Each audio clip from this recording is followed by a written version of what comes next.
હવે અષ્ટમ સ્કંદ આપણે આગળ જોયું.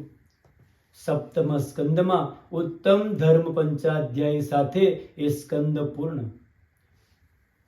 હવે અષ્ટમ સ્કંદ એનું નામ છે મન્વંતર લીલા.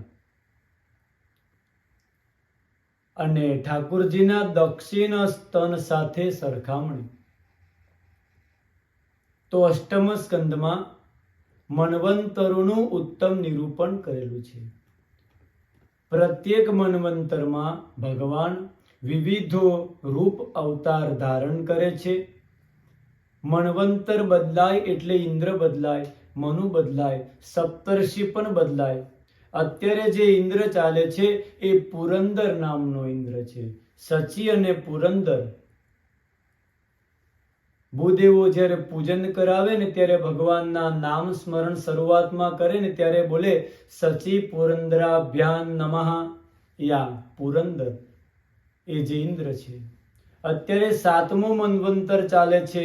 સંકલ્પમાં પંડિત એ પણ બોલે કે સપ્તમે મન્વંતરે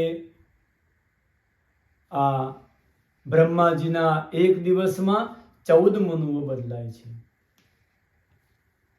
એક મન્વંતર એટલે તો 72 એટલે કે 72 ચતુર્યુગી. સતયુગ, ત્રેતા, દ્વાપર અને કલી આ ચારેય યુગ 72 વખત પૂરા થાય ને એને એક મન્વંતર કહે. અને બ્રહ્માજીનો એક દિવસ કેટલો મોટો, તો ચારેય યુગનું આયુષ્ય.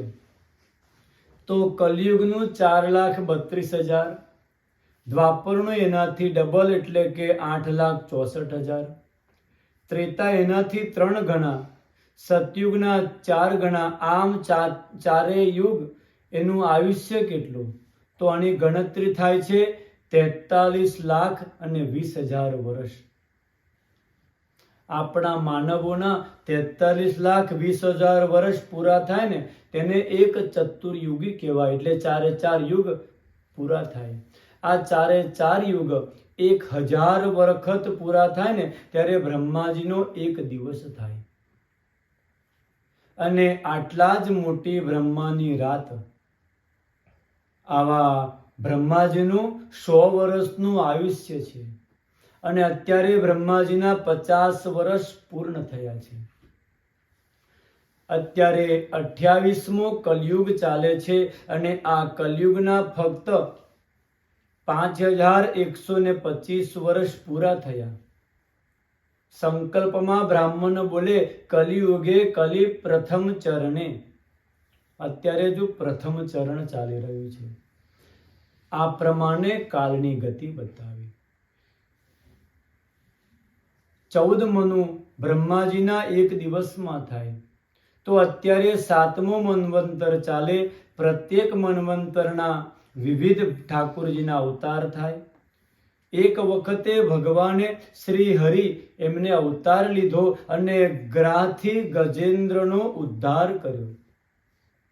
પરીક્ષિત રાજા પ્રશ્ન કરે આસિદ ગિરિવરો રાજમ સ્ત્રીકૂટ ઇતિ વિશ્રુતઃ ક્ષીરોદેનાવૃત શ્રીમાન યોજનાયુતમુચ્છ્રિતઃ. એક ત્રિકૂટ નામનો પર્વત 10 યોજનના વિસ્તારવાળો બહુ મોટું ઉપવન છે. ત્યાં હાથીઓનો સરદાર ગજેન્દ્ર રહે છે. એ ગજેન્દ્ર એવો તાકાતવાળો કે મોટા બળવાળા સિંહ પણ એનાથી ગભરાય. ગ્રીષ્મ ઋતુમાં ગરમીથી ત્રાસેલો આ ગજેન્દ્ર પોતાની હાથનીઓ સમૂહ કુટુંબ સાથે ટોળાને લઈ અને સરોવરમાં પાણી પીવા માટે આવ્યો.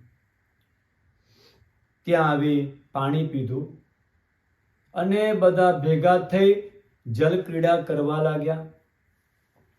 પાણી ગંદુ થયું. ત્યાં રહેતો મગર ગ્રાહ એ ક્રોધે ભરાયો અને ગજેન્દ્રને પગ પકડ્યો. બધી તાકાત લગાવી છે, પણ એ પોતાના પગને છોડાવી શક્યો નથી. થોડો ગભરાયો. પોતાના પરિવાર હાથણીઓ તરફ જોવા લાગ્યો. બોલ્યો, તમે મારી સહાય કરો, મને બહાર કાઢો. સૂંઢમાં સૂંઢ ભેરવી એને બહાર કાઢવા પ્રયત્ન કરે. પોતાના સ્વામીને બચાવવાની પૂરેપૂરી તાકાત લગાવી ખેંચ્યો, પણ ખેંચી શક્યા નથી. મગર ખેંચાઈ બહાર સુધી આવે અને બધું જ બીજી ક્ષણે એ પાછો ગજેન્દ્રને પાણીમાં ખેંચી જાય. આ યુદ્ધ ઘણા સમય સુધી ચાલ્યો. સુખદેવજી તો વર્ણન કરે, સમા સહસ્રમ વ્યગમન મહીપતે સપ્રાણયોશ્ચેત્રમમં શતામરાહ. શું કહે?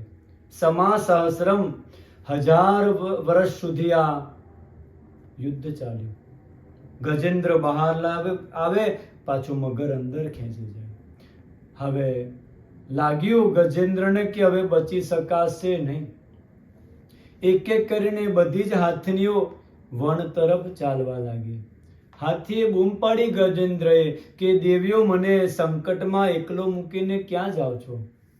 ત્યારે હાથણીઓ બોલી, તારે મરવાનું છે તો તારી પાછળ આખો પરિવાર થોડો મરવાનો. આમ અમે ક્યારના પ્રયત્ન કરીએ છીએ, પણ તને બચાવી શકાતું નથી, તો હવે અમે શું કરીએ? આમ બધા છોડીને ચાલ્યા ગયા. આ જોઈ હાથીમાં વૈરાગ્ય થયું કે કાલ સુધી માનતા હતા કે આપણો આટલો મોટો પરિવાર, હું પોતે આટલો શક્તિશાળી, પરંતુ આજે કશું કામમાં ન આવ્યો. એ સમયે શું વિચાર આવ્યો? નિર્બલ કે બલરામ.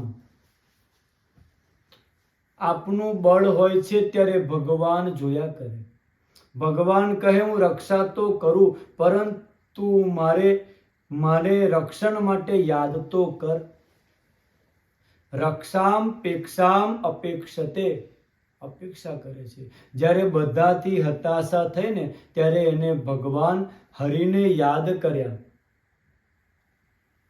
આમ પણ આપણે જીવનમાં ભગવાનને યાદ કરતા નથી. જ્યારે જીવનમાં આપણને સંકટ આવે ને, ત્યારે ભગવાન યાદ આવે છે કે ભગવાન કંઈક કરો. અને આજે ગજેન્દ્ર ભગવાન હરિને યાદ કરી ઉત્તમ સ્તુતિ કરે. ઓમ નમો ભગવતે તસ્મૈ યત એતચ્ચિદાત્મકં પુરુષાયાદિબીજાય પરેશાયા વિધિમહિ. ઉત્તમ સ્તુતિ કરી કે આખા જગતના એકમાત્ર પ્રભુ આપ જ કારણ છો. હે પ્રભુ, હું તમને વારંવાર વંદન કરું છું, પ્રણામ કરું છું. આ એકમાત્ર કારણ. કોણ નામ? કોઈ ભગવાનનું છે જ નહીં. કયા ભગવાનનું નામ બોલ્યા જ નથી. અને કહે છે, એવં ગજેન્દ્રમુપવર્ણિત નિર્વિશેષમ બ્રહ્માદયો વિવિધલિંગ વિદાભિમાનાઃ નૈતે યદોપસશ્રુપૂર્નિખિલાત્મવત્વાत् તત્રાખિલામરમયો હરિરાવિરાસીત. કોઈ દેવતાનું નામ બોલતો નથી, બસ આમ સ્તુતિ જ કર્યા કરે છે. બધા જ દેવતાઓ આવ્યા વિચારે, અમારું નામ બોલી અને અમને બોલાવે તો અમે રક્ષા કરીએ. આ તો સ્તુતિ કરે છે, પરંતુ દેવનું નામ બોલતો નથી, તો આ કોની સ્તુતિ માનવી? ભગવાન હરિને લાગ્યું કે જે કોઈની સ્તુતિ નથી ને, એ મારી સ્તુતિ છે. અને ભગવાન હરિ તરત જ ગરુડ પર આરૂઢ થઈને આવ્યા, દોડ્યા અને ગોવિંદને પોતાની રક્ષા માટે આવતા જોયા. ત્યારે એક કમળ તોડીને ભગવાનના ચરણમાં મૂક્યું.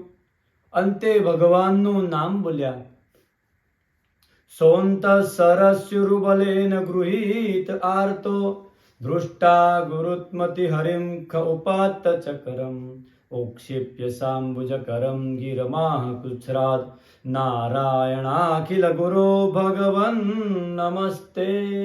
આમ ભગવાનનું જ્યારે આવતા જોયા હરિને ત્યારે એમનું નામ બોલ્યા અને કમળ ભગવાનના ચરણમાં અર્પણ કર્યું અને ભગવાન ત્યાર પછી ગજેન્દ્રનો ઉદ્ધાર કરે છે. એ આપણે કેવી રીતે એ આગળ સમજીશું. જય શ્રી કૃષ્ણ.